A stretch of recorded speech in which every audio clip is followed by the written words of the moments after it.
السلام عليكم، صباح الخير عليكم. اليوم إن شاء الله غادي نشوفوا طريقة الإنعاش القلبي والتنفسي، يعني راح تشوفوا المراحل كيفاش تتم. فرجة ممتعة، شكرا لكم. Bonjour, je suis Louis, formateur à la protection civile Paris-Seine et aujourd'hui nous allons voir la conduite à tenir face à une personne en arrêt cardio-respiratoire.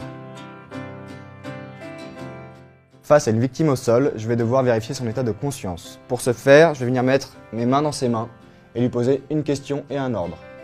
Madame, vous m'entendez? Si vous m'entendez, serrez-moi la main. Ouvrez les yeux. Une fois que c'est fait, je vais devoir vérifier la respiration. Pour ce faire, je vais venir mettre une main sur le front, deux doigts sous le menton et je vais basculer prudemment la tête en arrière. Mes voies respiratoires sont libérées, je vais pouvoir vérifier la respiration. 1, 2, 3, 4, 5, 6, 7, 8, 9, 10. Au bout de 10 secondes, ma victime ne respire pas. Je vais devoir appeler les secours et commencer un massage cardiaque. Ce qu'il faut retenir, c'est qu'un massage cardiaque ne s'arrête jamais. Assurez-vous que les secours aient bien été appelés avant de commencer quoi que ce soit. Si vous êtes en présence d'un témoin, vous allez lui demander d'appeler les secours et d'aller chercher un défibrillateur et pendant ce temps, vous allez commencer le massage cardiaque. Si vous êtes seul, vous allez devoir appeler les secours et s'il y a un défibrillateur dans votre champ visuel, vous allez le récupérer. Ce qu'il faut savoir, c'est qu'un massage cardiaque s'effectue toujours sur un plan dur. Si votre victime est dans un lit, vous allez devoir la mettre sur le sol. Un massage cardiaque doit toujours s'effectuer sur une poitrine nue. Je vais devoir dénuder la poitrine de ma victime.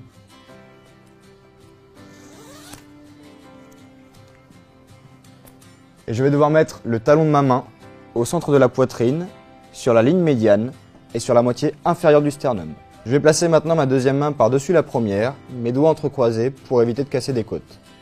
Un massage cardiaque doit toujours se faire bras tendus et coudes verrouillés. Je vais devoir effectuer des compressions thoraciques d'une profondeur de 5 à 6 cm, à savoir que le temps de compression doit être égal au temps de relâchement. Et je vais devoir effectuer ces compressions 30 fois, à un rythme de 100 à 120 compressions par minute. Je vais devoir me placer au-dessus de ma victime pour avoir une pression verticale sur le cœur. Et j'effectue 30 compressions.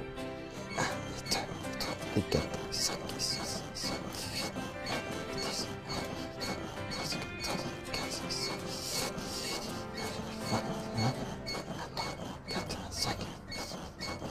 29 et 30. Une fois mes 30 compressions thoraciques faites, je vais devoir effectuer 2 insufflations. Je vais venir mettre une main sur le front de ma victime, 2 doigts sous le menton, basculer la tête en arrière. Je vais venir pincer le nez de ma victime et ouvrir la bouche. Pour avoir une bonne étanchéité lors de mes insufflations, je vais devoir englober la bouche de ma victime avec la mienne. Je vais devoir effectuer 2 insufflations. Les insufflations, c'est un souffle long et continu jusqu'à ce que la poitrine de ma victime se soulève. Une fois que la poitrine se soulève, je me recule et je recommence une nouvelle insufflation.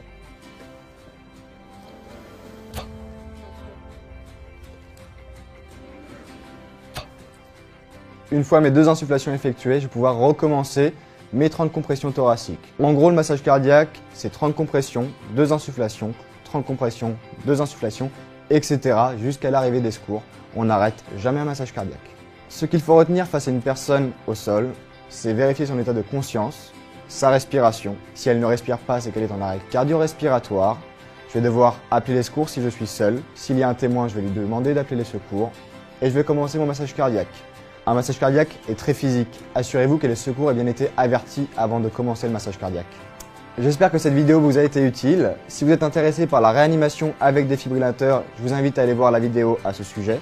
Et pour ma part, je vous dis à très bientôt sur la chaîne Doctissimo.